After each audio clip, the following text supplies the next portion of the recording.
Generate power with your hips. So every punch I throw, every kick I throw, every knee I throw, elbow, I'm using my body. So if you see these punches, again, I'm trying to throw my body into it, not so much my arm. Arm punching is good if you're trying to go quick sometimes, but when you want to really hit somebody and try to hurt them, what I'm doing is using my body with it. So this right here is going to teach you how to move your body into your strikes, just like this. On the street, this would be called a haymaker. But I like showing the haymaker not only to my students, they get attacked by this, for that random person on the street that still punches this way, but it also teaches them to move their body. This is a natural way to generate power, and this is why an untrained fighter will hit this way. Then I close it up. It's almost the same thing as the haymaker, but we call this a bear paw. From here, you're bringing it out and then shooting. Bringing it out and then shooting.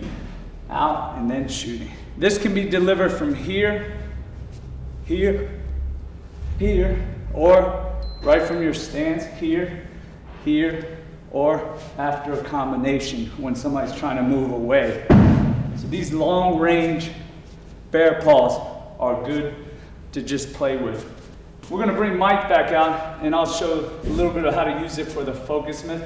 When you're holding it for the focus mitts, if you're training to punch somebody, which you can with a bear paw, you want to close the fist, turn the fist, just like this, or you can hit them with this part of your fist.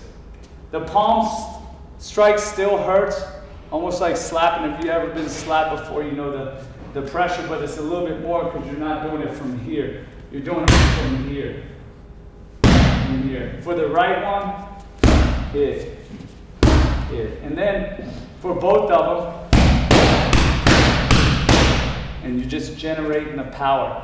One of the best drills to try is when he holds it up just from this position. Hit.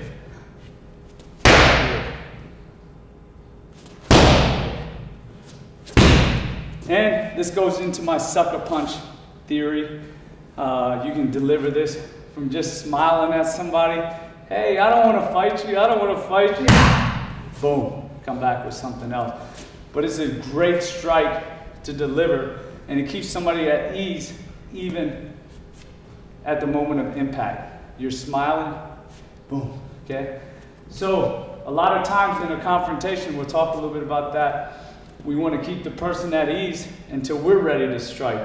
We want to keep him thinking that I don't want trouble, even though I've already in my mind engaged. I already know there's no way out. I already know this person will not stop what he's doing. So I need to try to get the upper hand, a surprise attack. I need to try to put him at ease or make him think that he holds all the cards, and strike when he thinks he holds all the cards. So this is a great tool to do that. And you have to role play. I have to get in the habit of smiling. I have to get in the habit of trying to sell him, just like I would if I knocked on the door and was trying to sell Avon. I don't want to fight. I don't want to fight. I don't want to hit. Now you can train this as well from here and now hit. Do your follow-ups. So Mike holds one up and back. So now you can start doing your follow-ups. As soon as I see him, I'm going. Yeah.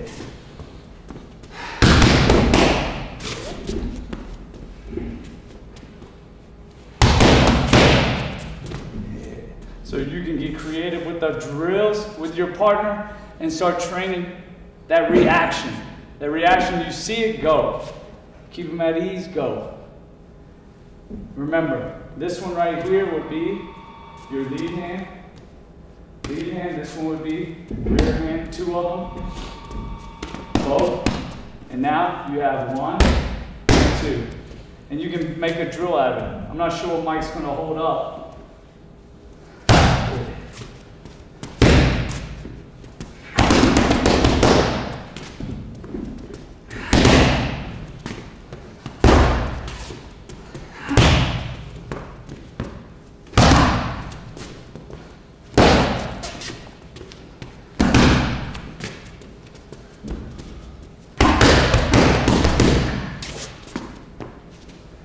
main thing, again, is just seeing it and going, doing something.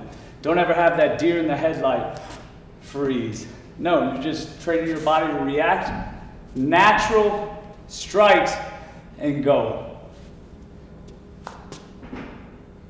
Okay. We're back talking about some more strikes that are natural. This one is pretty natural too. It's just in boxing we call it the uppercut. And I like using this because you never know what situation your arms will be in. We're thinking about throwing it with our body.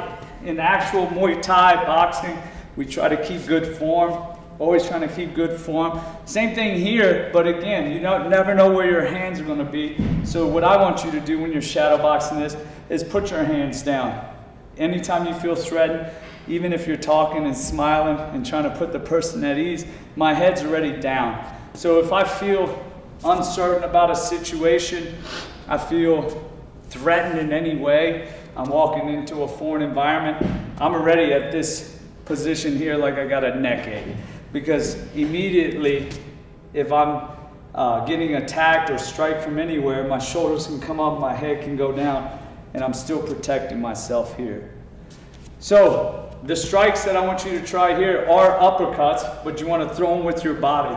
Throw them with your body. So when you deliver them from here, boom, hit. And what I like doing too is training the hit here and here, turning, turning, turning, turning, turning. So when you see Mike's coming back here, when he holds them, he's going to hold them right at his chin level. Because in reality, and I should show you guys where all these strikes are going, the first ones are going to go here, here. Second one, here, here. This one again, if I'm going to hit, boom, boom, up here. Or if he's standing here and we're in a threatened situation, boom, you can be right up into his solar plex. And it doesn't matter if he's prepared for that or not, because I'm hitting here, sorry. Hitting here and then coming back with your bare paw or your strike. The thing I like again with the open hand, when I hit his body, I don't want it to be open hand, I want it to be a punch, and I'm trying to rip it through here with my body. But this open hand strike allows me to grip his ears, boom, allows me to hold his head into my clinch position, but this good little rip off here will really make somebody cringe. So when I'm doing this drill with the focus mitts, I'm here holding it at his head level or body, doesn't matter. And you're just hitting from here. Hitting from here. Hitting from here. Hitting from here. Hitting from here. Hitting from here. Strike or strike. Yeah. So when you're training it, you can add that now to all the ones we already have. Mike holds one up. Boom. Again, Mike holds one up.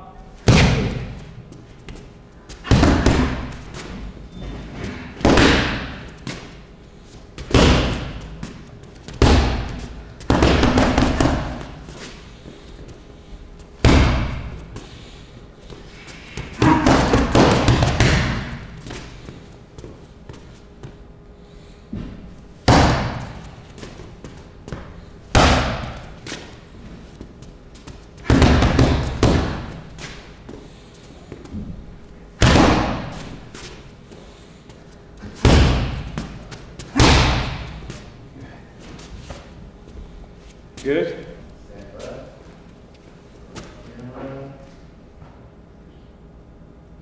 So I'm going to go over these strikes one more time, and then we'll show a couple different ones that you can also train.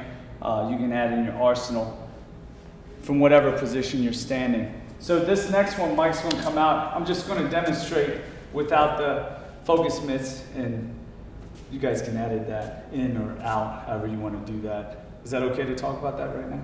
Yeah. Okay. Okay.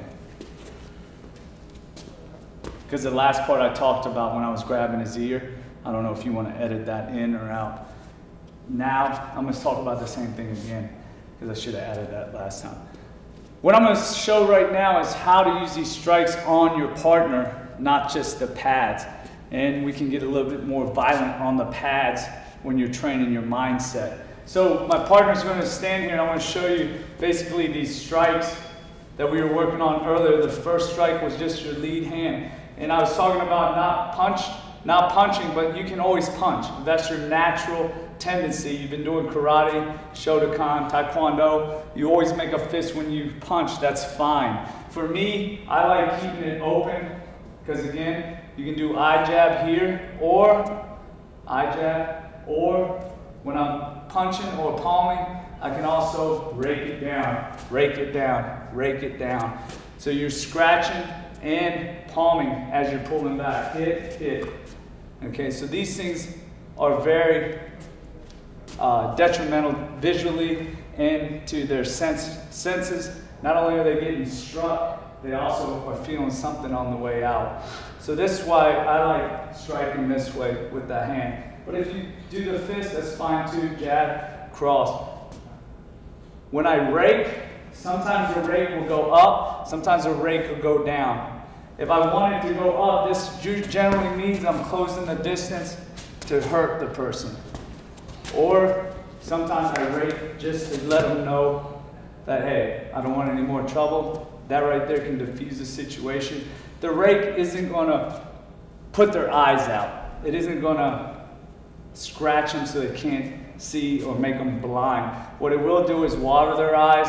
It will do is make them know something happened to them and let them know that you're serious. To really do damage up here, permanent damage, the thumbs have to come in. The thumbs have to come in.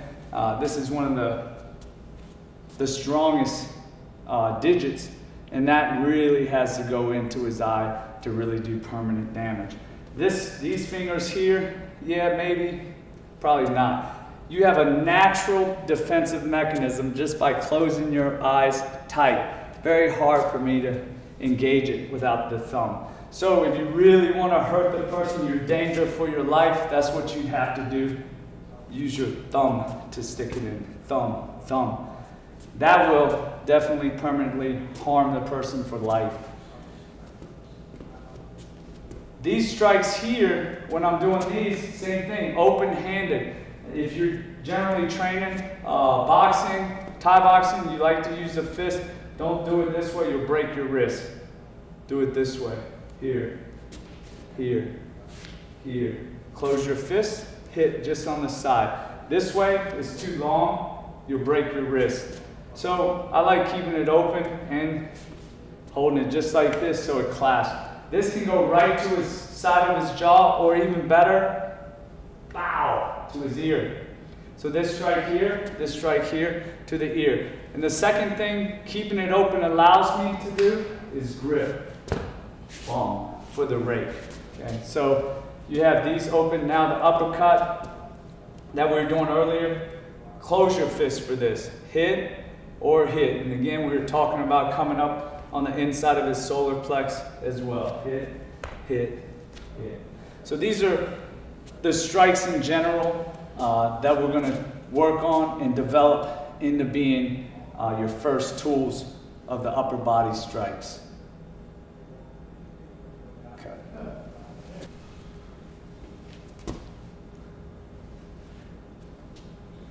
We're going to talk about a couple more upper body strikes that everybody always forgets about, that are some of the most devastating strikes. That's your elbows, which is your hard tool, and your last hard tool that we're talking about upper body would be your head. The headbutt's one of the strongest things that you can do to somebody, and you can use that smile, sucker, punch theory, because nobody ever expects you to, boom, headbutt them. But it's one of the strongest tools that you have, and it doesn't hurt you at all, as long as you understand how to do it. The first thing, I want to just show it at a very close range. We're very close now, and I feel threatened. From here, you don't do anything but just lean forward. And when I lean forward, I don't, sorry Mike, even tapping him that way, Mike's getting a little mad here, but my hands are down, I feel threatened. I'm going to use his chest right here so you can see. Go ahead and put the focus up here so I don't hurt you here. Just from here, I feel threatened and I want to create space. And this is a first strike of many, or a diffusing strike. It's just from here, hit, and now I can move out, or here, I'm here smiling.